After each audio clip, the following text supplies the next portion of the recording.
வணக்கம் நண்பர்களே. இன்றைய காணொளி தேர்வுகளை எதிர்கொள்வது எப்படி. தேர்வுகள் என்றால் அரசின் தேர்வுகளாக இருக்கலாம், பல்கலைக்கழக தேர்வுகளாக இருக்கலாம், அல்லது இன்று மாணவர்களிடையே மிகப்பெரிய தாக்கத்தை ஏற்படுத்தி கொண்டிருக்கிற போட்டித் தேர்வுகளாக இருக்கலாம். இந்த தேர்வுகளை நீங்கள் எவ்வாறு எதிர்கொள்ள வேண்டும், எதிர்கொள்ளும் பொழுது கவனத்தில் வைக்க வேண்டிய விஷயங்கள் என்ன என்பதை பற்றி இந்த காணொளி மூலம் உங்களுக்கு சொல்லியிருக்கிறோம். இதற்காக நாம் ஒரு 6 வழிமுறைகளை உங்களுக்கு சொல்லியிருக்கிறோம் நண்பர்களே. அதில் முதலில் நிகழ்காலத்தில் வாழுங்கள். நண்பர்களே, கடந்த காலத்தை நம்மால் மாற்ற இயலாது, அதே நேரம் எதிர்காலத்தை நம்மால் கணிக்க இயலாது. ஆனால் நம் கையில் இருப்பது நிகழ்காலம் மட்டுமே. நிகழ்காலம் அல்லது வாய்ப்பு. எதிர்காலத்தை நீங்கள் சிறப்பான முறையில் உருவாக்கி கொள்ள உங்கள் கையில் இருக்கும் ஒரு அழகான வாய்ப்பு தான் நிகழ்காலம். அந்த வாய்ப்பை நீங்கள் சரியான முறையில் பயன்படுத்தி கொண்டால் உங்களால் எதிர்காலத்தில் ஒரு சாதனையாளராக ஜொலிக்க முடியும். இரண்டாவது நண்பர்களே, இலக்கு. எதிர்காலத்தில் நீங்கள் என்னவாக இருக்கப் போகிறீர்கள் என்பதுதான் உங்களின் இலக்கு. ஆகவே அந்த இலக்கை அடைய இன்றிலிருந்து திட்டமிடுங்கள். திட்டம் என்பது 2 வகையில் இருக்கிறது. ஒன்று நீண்ட கால திட்டம், இன்னொன்று குறுகிய கால திட்டம். நீங்கள் நண்பர்களே குறுகிய கால திட்டத்தை முதலில் மேற்கொள்ளலாம். அதாவது நீங்கள் ஒரு போட்டித் தேர்வு எழுதும் மாணவராக இருந்தால் தினசரி செயல் திட்டங்களை வகுத்துக் கொள்ளுங்கள். தினசரி நீங்கள் செய்ய வேண்டிய வேலைகள் என்ன என்பதை வகுத்துக்கொண்டு ஒவ்வொரு நாளும் உறங்கும் முன்பு நீங்கள் அந்த செயல் திட்டத்தின்படி உங்கள் வேலையை செய்திருக்கிறீர்களா என்று உங்களை நீங்களே சுய பரிசோதனை செய்து கொள்ளுங்கள்.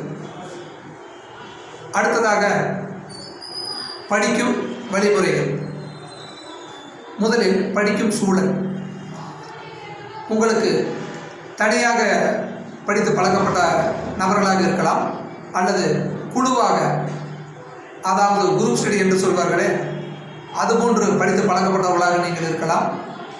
எந்த முறை உங்களுக்கு ஏற்றவாறு இருக்கும் என்பதை நீங்களே தேர்வு செய்து கொள்ளுங்கள். மற்றொன்று படிக்கும் காலம். காலை, மதியம், மாலை, இரவு, இந்த 4 வேளைகளிலும் எந்த பாடத்தை எந்த நேரத்தில் படிக்க வேண்டும் என்பதை நீங்களே முடிவு செய்து கொள்ளுங்கள். அதன்படி உங்களின் முயற்சியை தொடங்குங்கள்.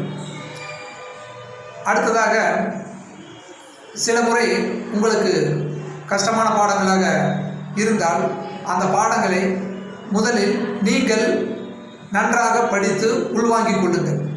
நீங்கள் உள்வாங்கிய அந்த கஷ்டமான பாடத்தை உங்களின் நண்பர்களுக்கோ இல்லை வேறு யாராவது நபர்களுக்கோ நீங்கள் கற்றுக் கொடுங்கள். அவர்களுக்கு கற்றுக் கொடுக்கும் பொழுது அந்த பாடம் நிச்சயம் உங்கள் மனதில் ஆழமாக பதிந்துவிடும்.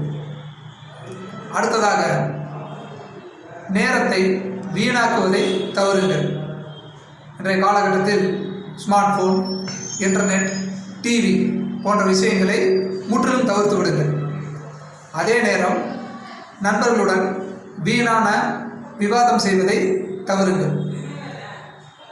உங்களுக்கு ஏதேனும் பிரச்சனைகள் இருந்தால் உங்கள் பெற்றோரிடமோ அல்லது உங்களின் நெருங்கிய நண்பர்களிடமோ உடனடியாக பேசி அதற்கான தீர்வுகளை கண்டுகொள்ளுங்கள்.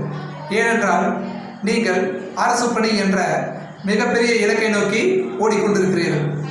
இதற்கிடையில் வரும் சிறு சிறு பிரச்சனைகளுக்கெல்லாம் நீங்கள் முகம் கொடுக்கக்கூடாது. அந்த பிரச்சனைகளை எல்லாம் உங்களை நம்பும் நல்ல நண்பர்களிடம் கொடுத்து அந்த பிரச்சனைகளுக்கு தீர்வுகளை கண்டுபிடியுங்கள். இறுதியான நண்பர்களே, ஒரு அழகான கதை சொல்லி இந்த காணொளியை முடித்துக்கொள்ளலாம். அதாவது ஒரு நாடு, அந்த நாட்டில் ஒரு வினோதமான சட்டம் இருந்தது. அந்த நாட்டை யார் 5 ஆண்டுகளுக்கு ஆட்சி செய்கிறார்களோ அவர்களை அந்த நாட்டை விட்டு அடுத்த காட்டில் கொண்டு போய் விட்டு விடுகிறார்கள். ஏனென்றால் அந்த காட்டில் கொடிய மிருகங்கள், விஷ ஜந்துக்கள் இருக்கும். அவ்வாறு 5 வருடம் மன்னர்களாக இருந்தவர்கள் எல்லாம் அந்த காட்டுக்குள் சென்று அதிகம் உயிர் விட்டவர்களே. யாரும் பயந்து அந்த நாட்டின் தலைமை பொறுப்பை ஏற்றுக்கொள்ள முன்வரவில்லை. அப்பொழுது ஒருவர், நான் இந்த நாட்டின் மன்னனாக பொறுப்பேற்றுக் கொள்கிறேன் என்று வந்தார். 5 ஆண்டுகளை நிறைவு செய்தார். 5 ஆண்டுகள் முடித்து மன்னனை அந்த காட்டுக்குள் வெளியனுப்பும் நிகழ்வு நடந்தது. அப்பொழுது அந்த மன்னன் சிரித்து கொண்டே சென்றான். அப்பொழுது பொதுமக்களில் ஒருவர் கேட்டார், ஏன் மன்னா நீங்கள் காட்டுக்குள் செல்கிறீர்கள்? அங்கே விஷ ஜந்துக்கள் இருக்கும், எப்படியும் நீங்கள் அங்கே சென்ற பிறகு உயிரோடு இருக்கப் போவதில்லை, ஆனால் இப்பொழுது ஏன் இவ்வளவு மகிழ்ச்சியாக இருக்கிறீர்கள் என்று கேட்டார். அதுக்கு அந்த மன்னர் சொன்னார், நான் காட்டுக்கு செல்லவில்லை, என் நாட்டுக்கு செல்கிறேன். அதாவது நான் பதவியேற்ற முதல் வருடம் 1000 வேட்டைக்காரர்களை அந்த காட்டுக்குள் அனுப்பினேன். அவர்கள் அங்கிருந்த விஷ ஜந்துக்களையும் கொடிய மிருகங்களையும் வேட்டையாடி கொன்று விட்டார்கள். 2வது வருடம் 1000 விவசாயிகளை அனுப்பினேன். அவர்கள் அங்கிருந்த காடுகளை பண்படுத்தி விவசாய நிலங்களாக மாற்றிவிட்டார்கள். 3வது ஒரு 1000 பொறியாளர்களை அனுப்பினேன்.